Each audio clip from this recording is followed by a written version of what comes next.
Good afternoon. Good afternoon, Sebas. How are you? I'm good. I'm good. How are you, Vino? All well. It's very warm here. How is it in Sweden? It's getting into the fall, actually. It's about 10 degrees. Oh, 10. Oh, God. We are doing 35. We are doing 35 to 37 here in Delhi. Oh, wow. Yeah. We could send you some of our heat out there. Yes, we could use it.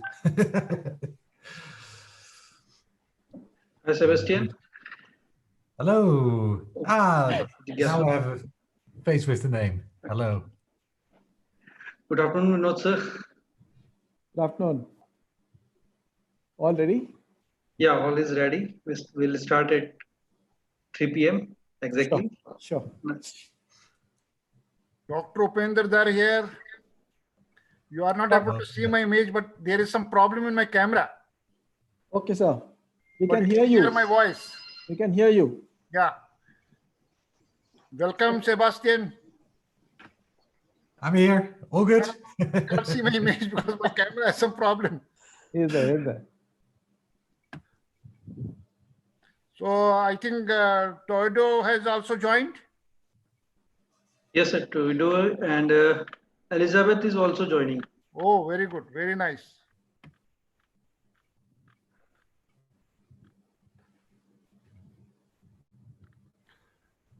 So we have 2 minutes to go.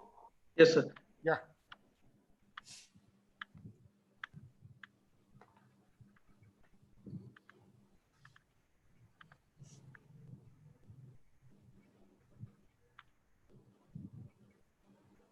Let me try to share my screen so that everything goes well with PowerPoint. Yes, I think a PPT could be tested at this stage. Yes.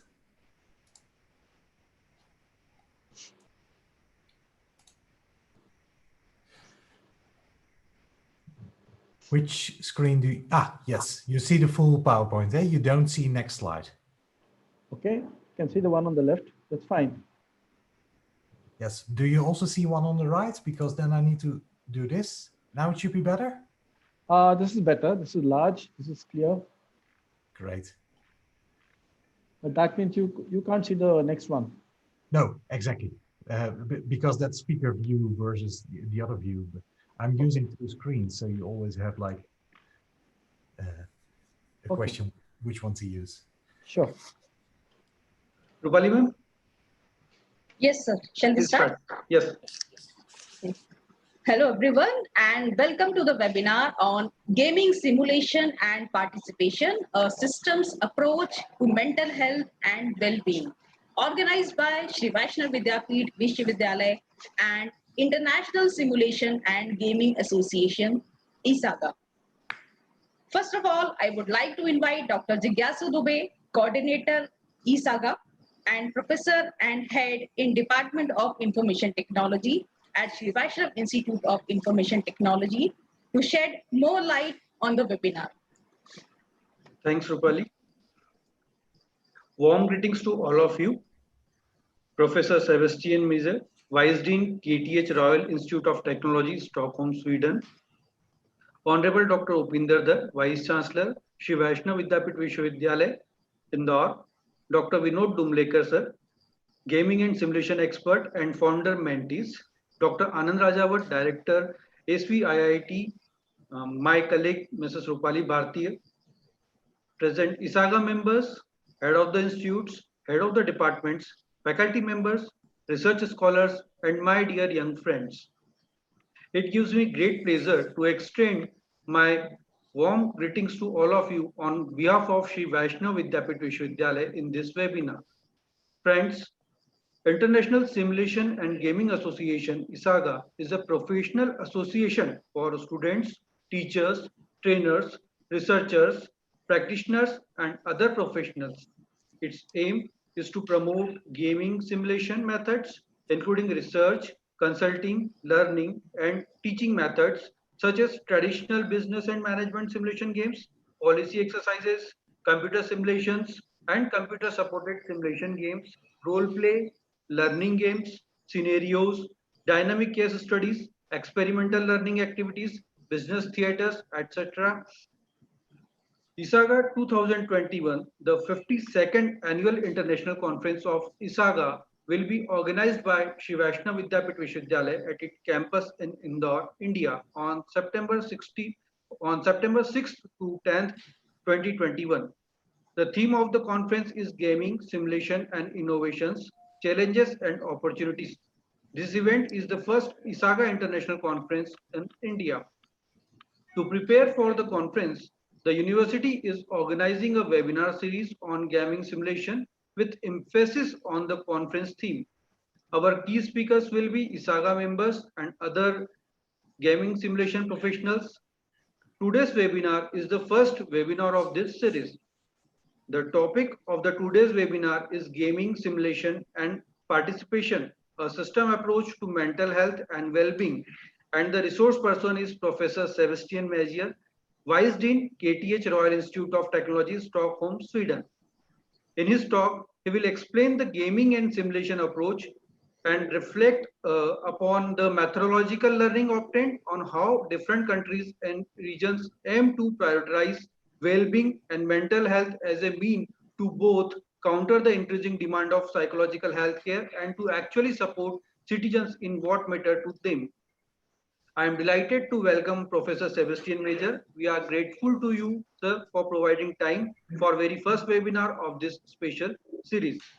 I also welcome all the ISAGA members, GS experts, faculty members, research scholars, and students. We truly value your participation and support for this webinar.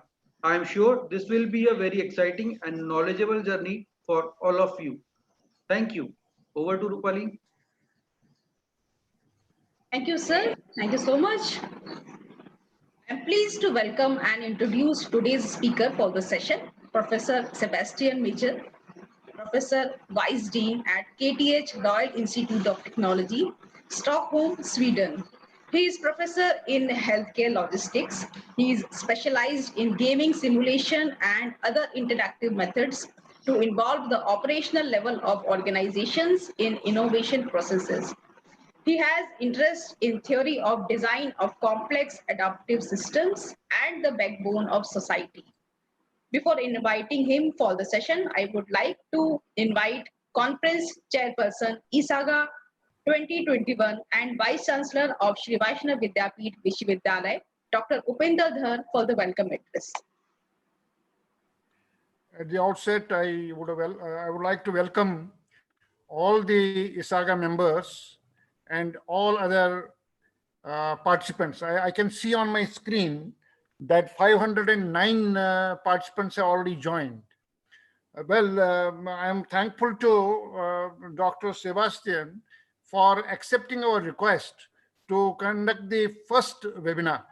I am sorry you are not able to see my image because there is some problem in the camera. So technology sometimes does not cooperate. But anyway, we need to go ahead. Last year, we were in Poland along with Vinod and Santosh. Three of us attended the ISAGA 50th conference of ISAGA, and it was a great experience. Hello. For me, I attended the ISAGA conference first time, but Vinod has been attending for last 10 to 15 years. He has been regularly attending the conference. But overall, it was a great experience, and I'm thankful to the chairman of the board, Dr. Sebastian, who invited me to host the next ISAGA. That was ISAGA 2020. We were very eager to organize this conference in India for the first time in the 50 years history of ISAGA. But unfortunately, this pandemic, COVID-19 pandemic, disrupted everything. So ISAGA cannot be an exception. So ISAGA also got affected. So Sebas had told me that 2020 will be done online. I am not sure whether it was done or it will be done. So Sebas will be sharing with us. And so far as 2021 is concerned, ISAGA 2021, I would again express grateful thanks to Sebas for allowing us to host the ISAGA 2021, and we are very, very eager to do it as a great conference. I'm sure, and we pray to God that by that time everything will be normalized, vaccine will come, and things will be moving in a normal way, and we'll be able to meet physically, so we need not to depend on the image, whether the image appears on the screen or not. So we can see each other, we can touch each other. So with these words, this being the first webinar, I would once again welcome Sebas to this webinar, and I'm sure that it will be a great learning to attend the webinar. So not spending much time on this. So I would like to straightway welcome and invite Sebas for conducting the webinar. I'm sure that by 4 o'clock we should be able to finish it, because there is at 4:15 another webinar is lined up. So by 4 we should be able to do it. Thank you very much. And I hope I leave the floor to Sebastian for conducting the webinar. Thank you very much. Thank you, Dr. Rupinder. First of all, thank you for asking me. It's a great honor and pleasure to do this. And I can tell you that with an audience of over 500 people, well, I'm humble. Regarding your question about the ISAGA conferences, for this year, there will be some online presentations in a small format for the papers that were already submitted and accepted for the 2020 conference. Particularly because there were some PhD students who rely on this for their progress in their PhD studies. So we found a practical solution for that. That will be in December in collaboration with folks in Birmingham, UK. But the real conference, even though we upped by one number, the real conference will be next year, and hopefully physically with you. And, okay. I'm looking forward to that. Let me try to share my screen. And I hope you now see the first page of the presentation. Yes, if not, please protest, because I don't see you anymore. But I would like to talk about some work that I'm doing at the moment with, amongst others, the region of Stockholm on gaming, simulation, and participation. And I call this a systems approach to mental health and well-being. And that, of course, starts with the mental health and well-being challenge. When looking at health, it's always good to first look at WHO, even though the current president of the United States doesn't like them, but they define health as a state of complete physical, mental, and social well-being. So it's interesting that well-being is actually the definition of health. They're interdependent, and therefore it is, as much as we need hospitals, we need to look at long-term solutions, particularly for the mental part of it. Now, why is region of Stockholm interested? And now I realize that I speak mostly to an Indian audience, where, of course, the number of startups and tech companies are abundant. But if you count per capita, then Stockholm is actually the second only to Silicon Valley for the number of billion-dollar tech companies. A lot of our population works in tech. It's a very connected population. However, we see a huge growth year to year in care demand.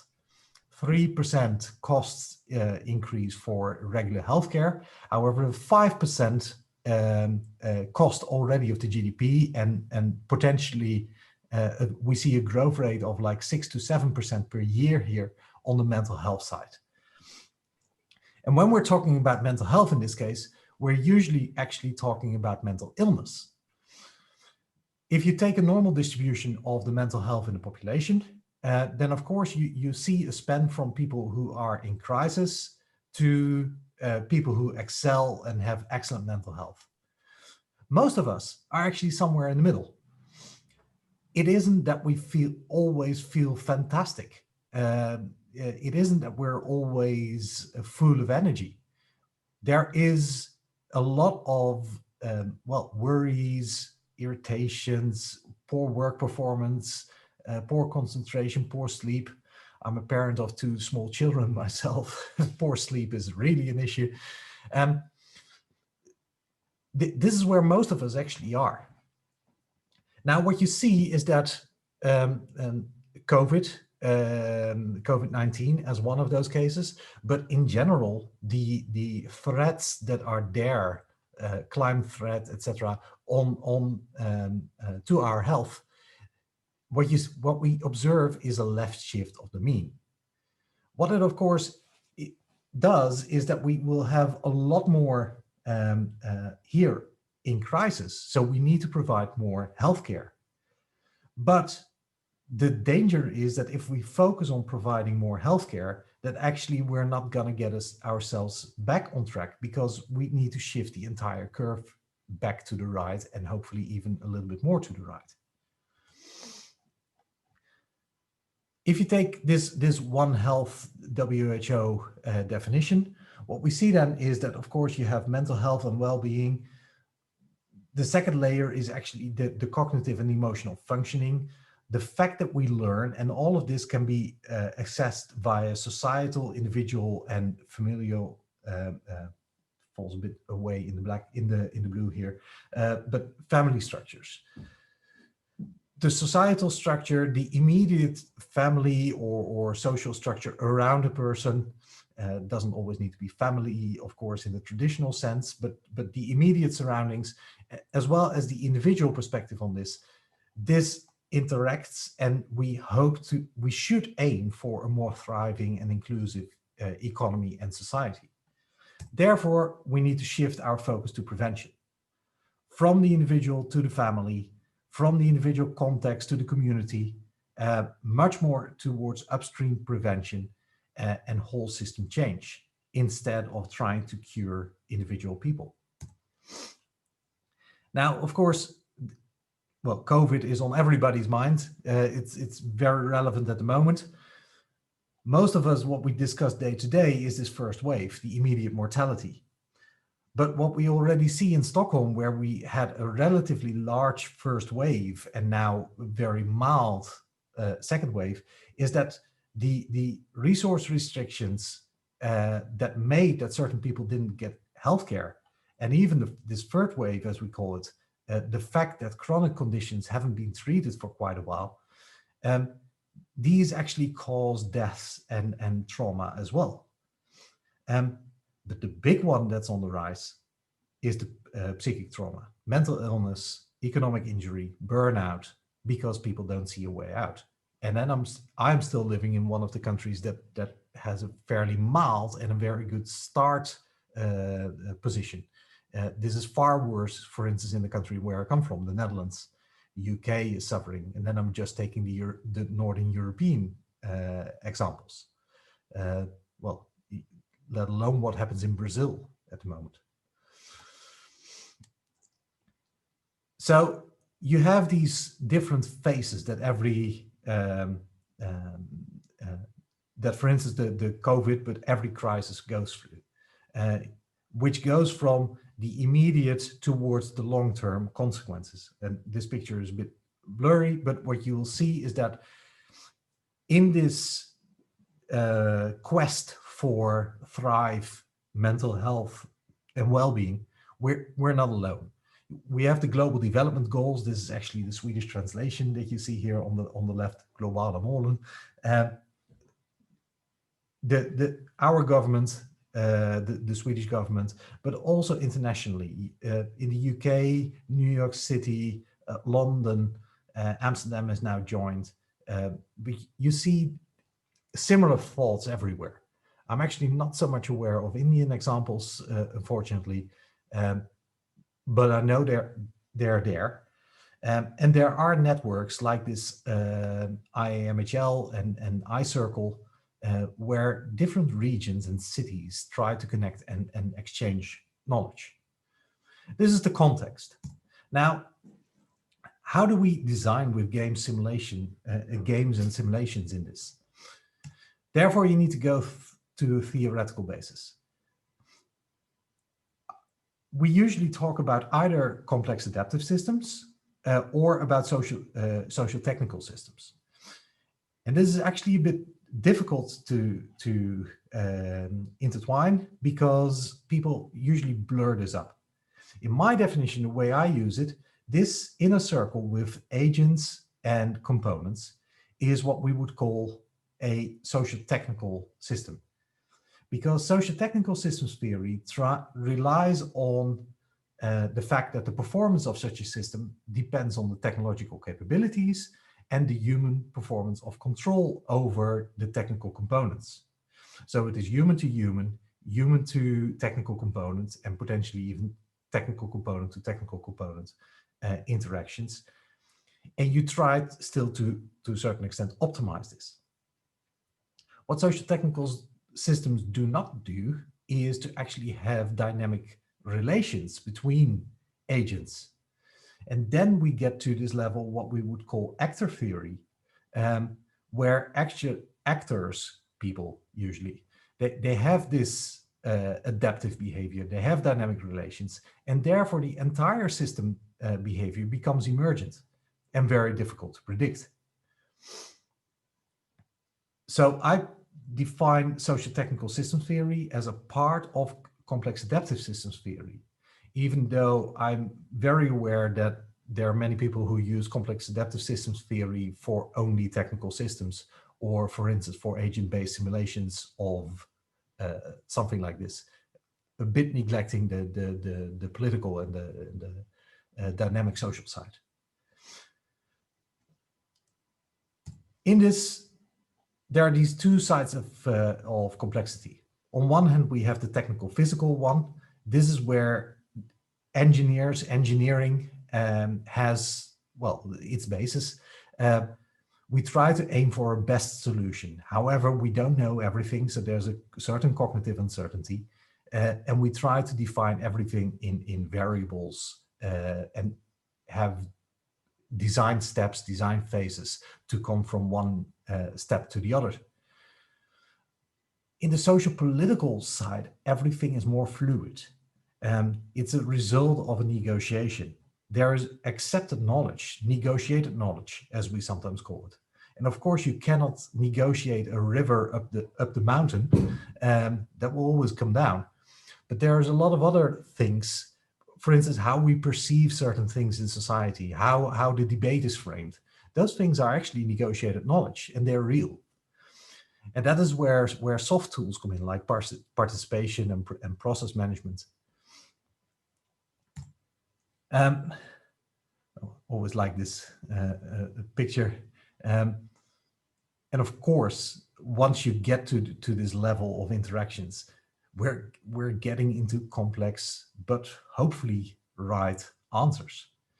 Whether we are right is even a difficult question, even difficult for us as scientists ourselves. The fact that we do science doesn't make us right. Just more complicated sometimes. So my own professorship is called healthcare logistics. I usually joke that it's a topic that doesn't exist. But if you define healthcare systems as a combination of technical systems, people, institutions that are bound together by different streams, then the logistics that we're actually after is how do we deliver the right care to the right person with the right context, with the right information at the right time, which is a bit of a reversed definition of logistics, but still true. Therefore, it is essential for me to shift from, when we take the complex adaptive systems theory perspective as a start, to really shift from analyzing subsystems, analyzing aspect systems. Aspect systems, as an example, if you think of a city, the map of a city is not the city, it's the map of the transportation network. There's also a map of the electricity network that electrical engineers use. There's also a map of, for instance, socioeconomic status, which is a different map. But usually all of these aspects are layered on top of each other. Whereas if you shift to subsystems, trying to solve transportation, health, and economy for a particular local community as a subsystem of a larger urban system, then suddenly the types of questions change and you need to start working in an interdisciplinary way. It also means that optimization is relatively pointless. There is no optimum. I'm usually already happy if we could generate few solutions that are better. And therefore, again, a comic, this interdisciplinarity, it is notoriously difficult. But let's not give up, let's try.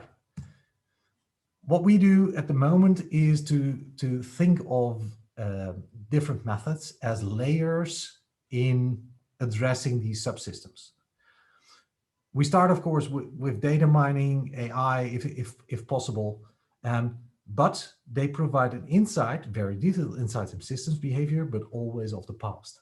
Which means that if you make large changes to the system, that it's very difficult to actually know what will happen. Therefore, you need simulations. These simulations can show more causality, the causal loops that move a system if you take away, for instance, one or two causes of a particular effect, and then see where the systems move itself. However, again, simulations do not address the dynamic actor behavior. And this is what we can do in games, particularly when it comes to policy and public systems. The stakeholder interactions are so dominant that we need this layer of games to test ideas, but also to map the actor complexity and actually intervene. This doesn't come from just like blue sky. This is a paper, for instance, by Rust, 2010, that contrasts a programmatic framework to planning with a participatory framework to planning. They're very different. Programmatic is strong leadership, high directional, that very efficiently says we go there and now all need to change. It's also defined a priori what would be a successful change. We know where to go. If you go more towards the participatory, we actually don't know where to go. And if you then take a quote from Alice in Wonderland, then if you don't know where you go, any road will take you there.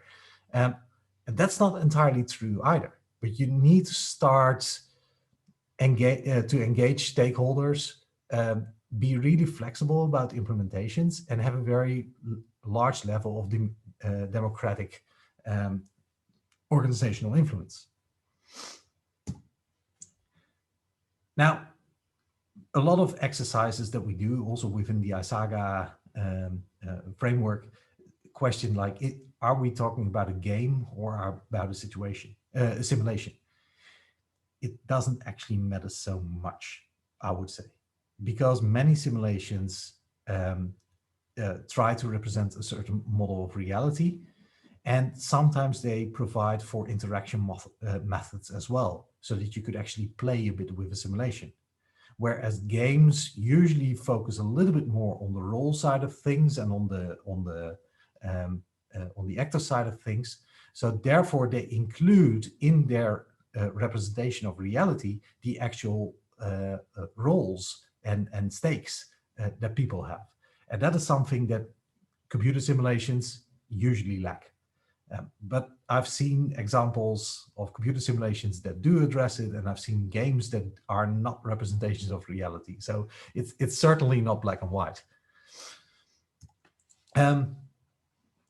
This is a simple 2x2 that took me about 8 years to get clear. If you think about 4 typical types of applications of gaming and simulation, I think you need to distinguish whether we're addressing a closed world on the top upper row or an open world. A closed world is a world where we actually know what we describe. An open world is a world where it is always possible that something that we didn't think of appears to be of relevance to the simulation. Obviously, a lot of the work that I do falls into the open world definition, because there we have the policy games, the interventions in real policy processes. There we also have the games for design. And what does this open world simulation benefit from the games? the players, they bring with them the unformalized complexity, the stuff that we as simulation designers did not know, but is of importance to the particular problem. Now, I also distinguish here between the player that gets something out of the game, or the principle of the game that gets something out. So learning games, which is about 85–90% of all the games and simulations, there it's clear that the learner, the participant, the player should get something out of it. They should learn. The policy games should also have the participants take decisions or learn actually something about the actual policy problem. Whereas on the right-hand side, you can use games as well for quasi-experiments and as games for design. And there, obviously, the participants are used as guinea pigs. Well, and then usually you make it very worthwhile for them to participate. So there's usually an indirect stake in them. But still, it is the principle that has the main benefits from the game. And here, this particular column benefits from the players bringing their own role and behavior with them in the games. Now, what we see in recent studies in philosophy of science is that these modern complex sciences, they're different from the classical sciences in the fact that they are more pluralistic. We no longer aim for a single description of reality.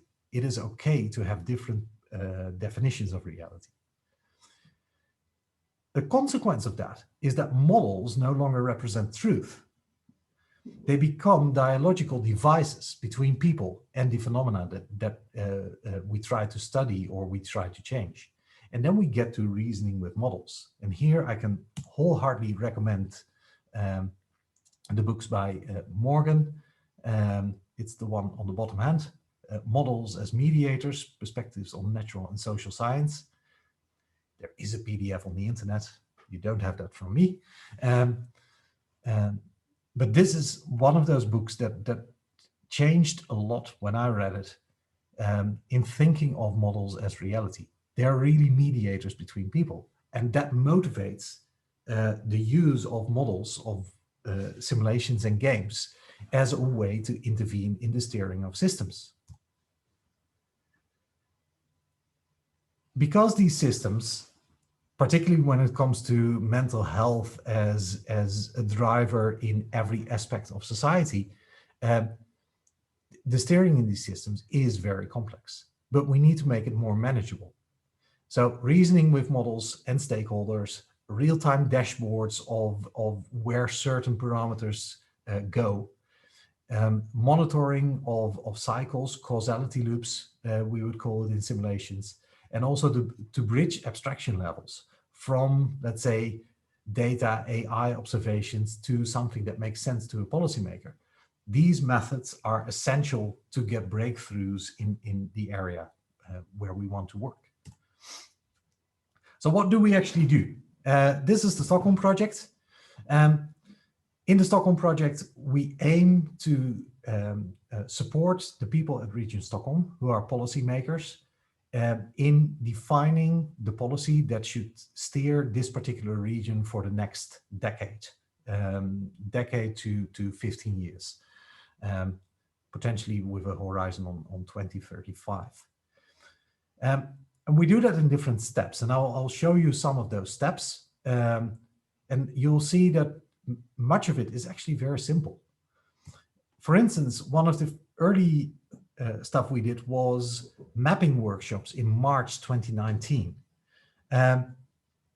where we asked people, okay, what are the challenges, the processes, the periods that in a particular life of a particular person, the different actors, and now it shows in Swedish, samverkansbehov, it's the collaborative needs between those actors, when it comes to like the big challenges for mental health. We did 4 workshops with 16 to 20 participants that worked in groups of like 2 to 4 people on a particular challenge. And these challenges were pre-collected, also, yeah, in a participatory way, crowdsourced from a lot of different organizations. What are the big challenges when it comes to mental health? And the question then was, what processes do actually need alignment and who owns these processes? What we got from this mapping exercise was that you'll see here the table on the right hand, which is in Swedish.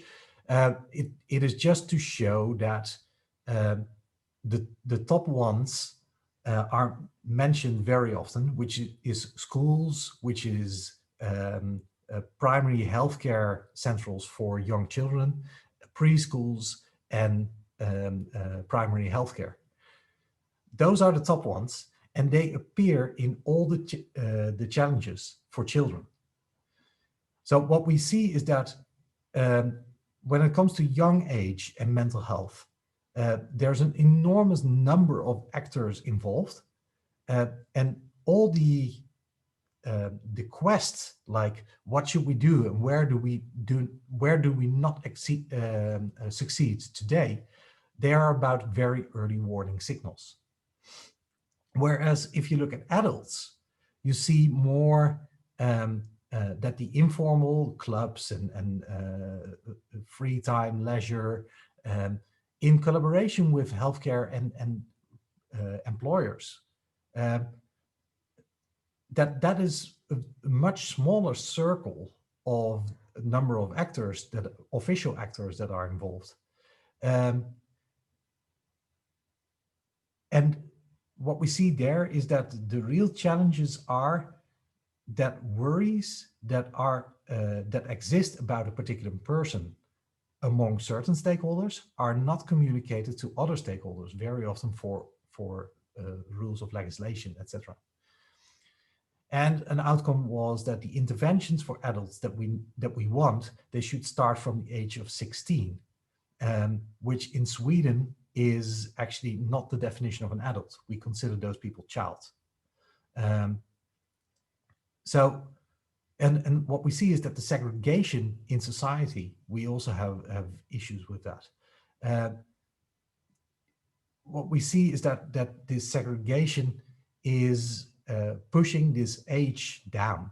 So the problems that exist with segregation, they start from the age of 16, when people start to think about a potential future career.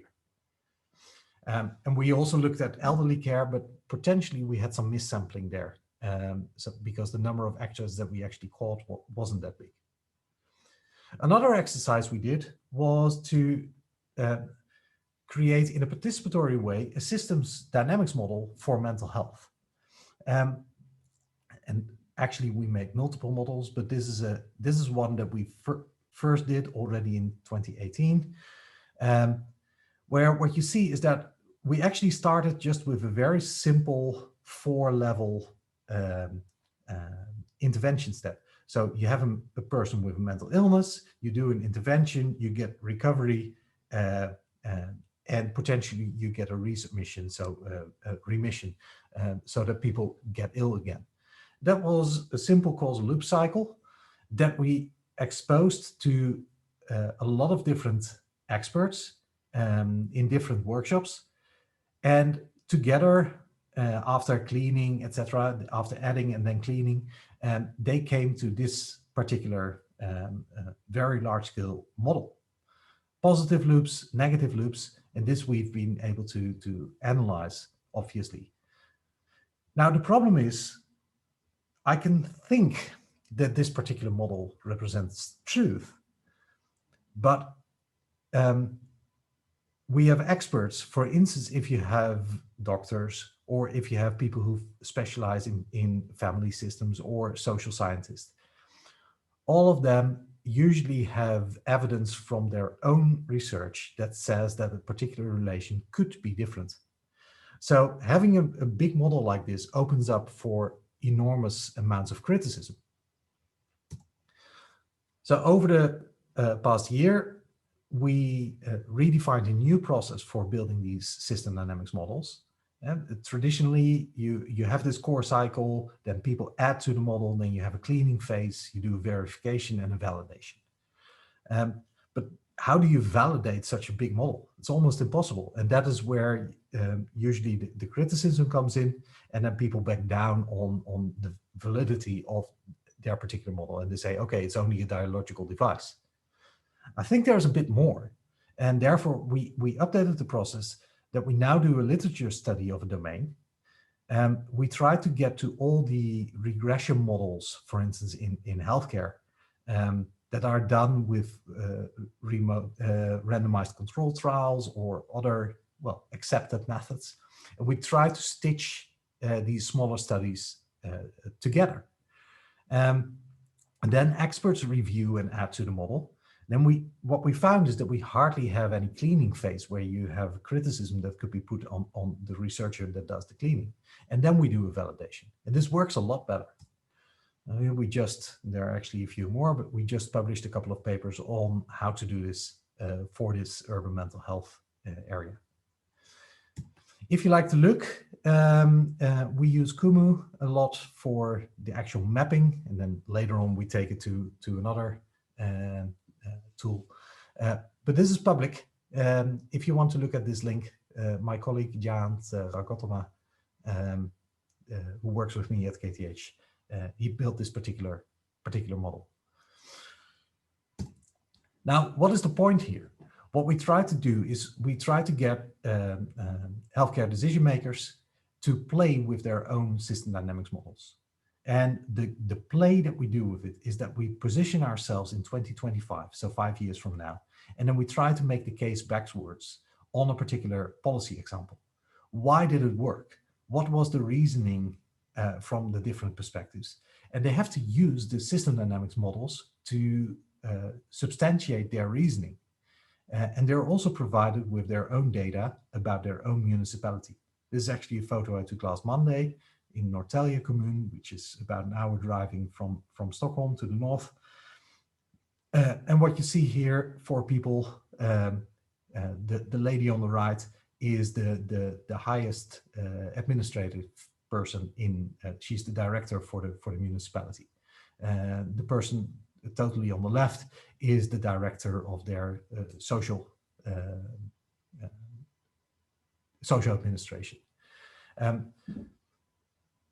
What we try to do is to evaluate whether this helps in getting towards better integrated steering for mental health. What we also do is to use computer science-based approaches. So I have a PhD student who is now doing nodal analysis and trying to estimate, for instance, the strengths of different connections by starting from different ground truths. And well, I hope that this will give us some more better insights about the real steering factors and for instance, also next questions for research. So what is new here compared to other literature that you can find is we make changes to the system dynamics model building. We think it is more valid. The final word is still out there. But what we also see is that we really get a different way of doing this in a participatory way. Very often you would collect experts. Now we also start to collect the political decision makers in the same modeling exercises as the experts. That really helps. Earlier, I've also done a lot of gaming in let's say, operational role playing of processes. System dynamics is SD is system dynamics, and system dynamics is a particular way of modeling. If you Google it, it is all about causal loops. So these diagrams that I showed where everything is connected to everything, so to say, that is a modeling style that's called system dynamics. When doing gaming, what we now do is still engage people in their own role, but we position them in the future and we give them their own models. And that is a big change with what we've done earlier, where you see that most games are actually designed by game designers and external experts before being played by the actual stakeholders. So that should move our project much more towards the participatory framework, as I showed earlier. Summarizing, I believe that gaming simulation and participations are really key methods if we want to address the mental health and well-being work. But to do this, it requires that you engage stakeholders. And in any society, this is very, very difficult because you need their time, their efforts. Everything is political. Even whether somebody is allowed to participate from his or her boss is usually very political. So this requires a push where you need to work very closely with the problem owner, so to say, in this case, Region Stockholm, which is a political and administrative organization. That helps. It's still quite difficult. What we also see is that we need methodological innovation, because traditionally games that you could play, the translation between what you experienced in the game and what you can apply in reality, that gap was very big. We try to close this gap by making the game more or less the actual thing, but not really. So we try to close this, and the preliminary evidence we have is that it actually works. If this succeeds, then I think we can contribute with our methods to building support for this thriving society, where you have this task shifting, one particular function taking over because there is a better function that can do it, where we need to go to a preventative agenda. A co-benefit economy is very important here. I showed you the picture of the 4 people discussing in Norrtälje in last Monday. And what we see there is that one administration asks to the other administration, what can I do for you? That doesn't cost me actually so much money, but will save you a lot of different stuff. This is what we call co-benefits. I do something here and it benefits you and it's okay. Thereby we can change systems, but we need to measure, and that is difficult with mental health, but we really need to measure what we want to get out and where to feed back to these policymakers. This is the last slide. We believe that mental health and well-being is really a foundational challenge for the 21st century economy. Just like public health was to the Industrial Revolution. And Stockholm, because of what we are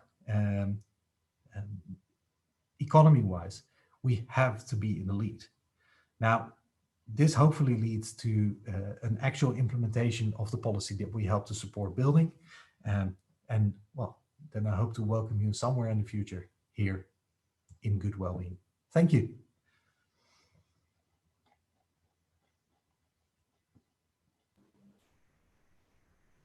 Thank you, Sebas. Thank you very much, Sebas. It was excellent. I think we can leave the house open to questions now. I think Vinod can take the lead. Sure. Sebas, this must be connected in some way to SDG, the Sustainable Development Goals of the UN. Yes. Where do they fit in? I think that's something you need to be able to throw light on. Absolutely. So the SDG 3, I believe it's 3.6, where it is about mental health and well-being for the entire population. Yeah. That is where we directly connect. But the problem is, or the interesting thing is that because we're talking here about very large-scale systems, we also need to address the economic conditions. If people don't have work, then it's very difficult for them to thrive if they don't have money. If they experience environmental stress, we know that heating reduces the intellect already with several points. So you have a heat wave right now. So I'm talking to a little bit dumber audience than you were last week, potentially. Obviously, all these connections are there. And I don't believe in one approach to everything, or in a universal optimal solution. But trying to work through all these pillars and between the different SDGs, that is the challenge, yes. I see a question in the Q&A about how simulation could be used as a remedy for mental distress. I don't think that the actual simulation directly can be used. However, I've seen an example where people were asked to play with the environmental factors that they would need to make their situation optimal. And that you could crowdsource. But immediately it also gives people a bit more feeling of how they could interact with their environment. I see a question as, is AI just one kind of consciousness or intelligence? Well, artificial intelligence, obviously, we're mostly talking about machine learning. The other types of artificial intelligence, well, I don't see so much of that used in actual policy making.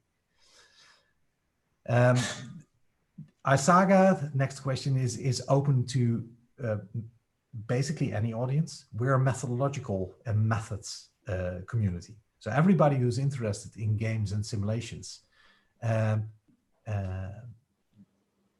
all of these people are welcome.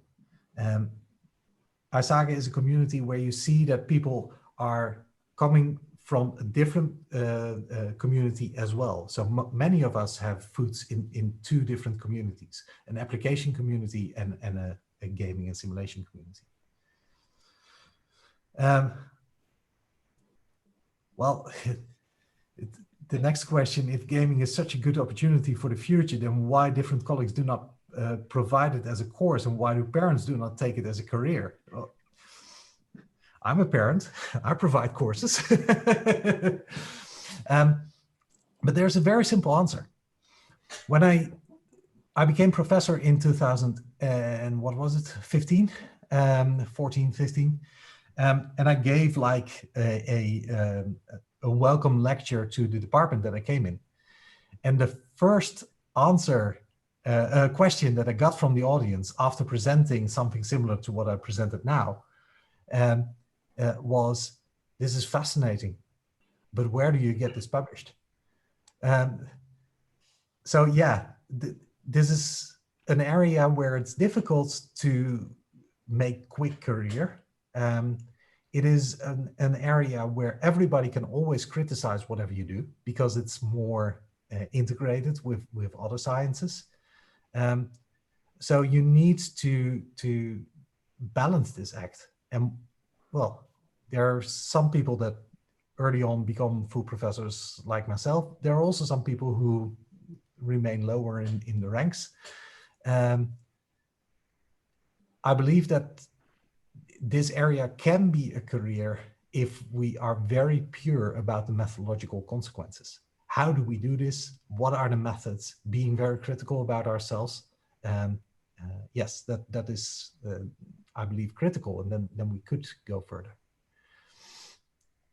For India, I know that there are talks about forming more networks, maybe in Indian SAGA, as we call them, the Simulation and Gaming Associations. There's a group, Vino knows them as well, a group in Bangalore that I've been working with for several years, Fields of View. So yes, this is obviously something that could grow. And I know of very individuals and isolated spots within India that would be interested. Would be nice to see some more collaboration between that.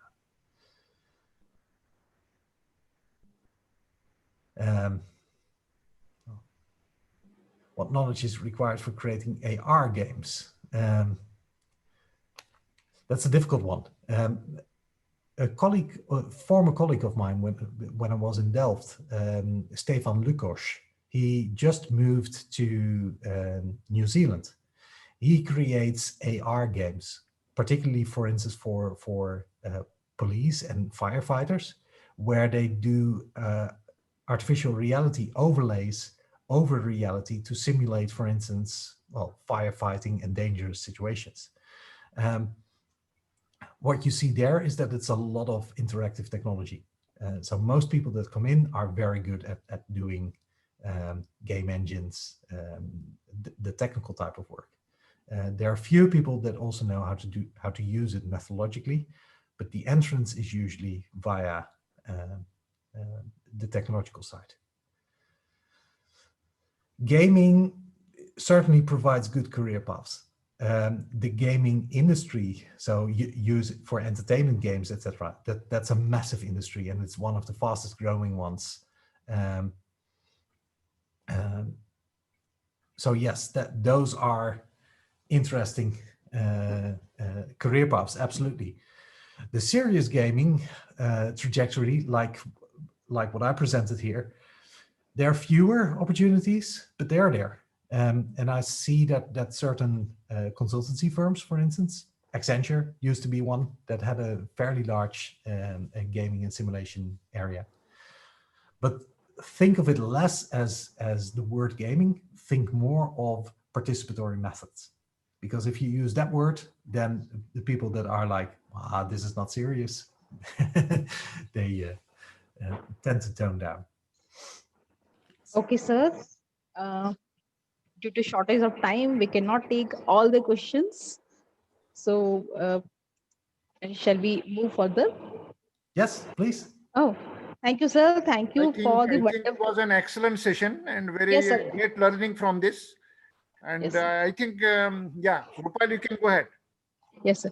Thank you so much, sir, for the wonderful and knowledgeable session for all of us. And now I would like to invite Dr. Vinod Damblekar, founder, Mantis, to propose words of thanks. Thank you, Dr. Rupali. Sebas, that was a wonderful 1 hour session that you have just helped us experience. We heard about games and simulation from you from different points of view. We saw both of them as a system where there were actors, there were causes, there were roles, and of course there were consequences. And they helped us understand the real world. So one could really look at participation in a game or a simulation where you could understand the world better. Probably the simplest way of understanding if somebody were to ask a question, what is a game, what's simulation, and why play? I think simplest way to answer that would be to say it helps me understand things far faster than anything else. In your page, the one that you showed on the normal curve, I saw extreme right, one of my favorite concepts, flow by, I'm sorry, I can't pronounce him. I'll just call him Chick. Chick's flow, I think, has been pushing me for the last 15, 16 years, and I've been building it into my games for a long time. I wish you had spoken about it, but I didn't want to interrupt because you were on flow and not something else. Thank you for being with us. I'm sure being the first webinar for the forthcoming conference, it was a fine lead experience for all of us. I saw something like 500 odd people being registered, 509 at the peak. We still have 460 odd. That's a great participation. I hope people in India have been able to understand about games and simulation from you at what it could do. I mean, we understand games as something like cricket and tennis and football, but using in healthcare, what is that? I mean, you gave us a wonderful new window into a different universe. In addition, I mean, this was made successful because of Dr. Upinder's lead for push an initiative into making this happen. So I would like to also thank him for making this happen, because 500 odd people got to know you and got to know it was an introductory venture into for games and simulation in India. I've been trying to do this conference, nobody would believe it, since 2004, when I approached about 2-3 universities, nobody accepted. But I'm very happy that Vaishnav could do it. When we came last year, Dr. Upinder and Santosh and I, when we came there, and it was magic. Thank you, Dr. Dar, for making this happen. Other people whom I would like to thank are the team that you have here, Dr. Dar, that is Dr. Dubey and others, Dr. Rupali for leading the period today. Dr. Dubey has done a lot of jobs and tasks invisibly. There's no time to list them all, and making this happen. And he's going to be leading the show for the next 11-12 months, helping taking ISAGA 2021 to the rest of the world. The 500 odd people who are listening, I hope you got a different view of how games and simulations are a big learning experience across the world. You could learn systems of anything here. You could participate, you could create your own dream worlds, like Lukosh's AR venture in New Zealand, etc. Finally, I would like to thank one entity for making this all happen. I mean, had we had a physical conference in Indore in September this year, this would not have happened. We would not have been able to conduct webinars. So I really would like to, I mean, this is a little off the stage, would like to thank COVID-19 for making this happen. If this had not happened, we would not have had these monthly seminars. I'm very glad. I hope by maybe tomorrow or so, Elizabeth Lay will also accept. We have probably slated her for 31st of October. I just saw the mail. She has accepted. She has accepted. Oh, that's wonderful. I spoke to her yesterday because we have our weekly gaming seminars from Australia, Friday mornings for India and Friday afternoons for Australia. We meet every Friday. So that was a good thing. And Sebas, I think, I don't know whether you know, Bharat is ill, but once he recovers, we are activating a new small group of peers into systems and games and simulations and all the like. We're just waiting. I just heard about it 2-3 days back. Right now, I see that some 28-30 people are listed, and it'll be to the tech stuff as such. Thank you very much for being with us, Sebas, and I hope that we'll see you again on some other day soon. I really hope to attend the conference in person next year. And thank you all for a wonderful experience today. Thank you, Vaishnav. Thank you, everybody there. Thank you. Thank you, Sebastian. Thank you. Thank you, Sebastian. Thank you. Thanks to all the participants. Thank you very much. Thank you all for joining with us. Have a nice day. Thank you. Thanks a lot. Thank you, Dr. Dubey. Thank you. Thank you, sir.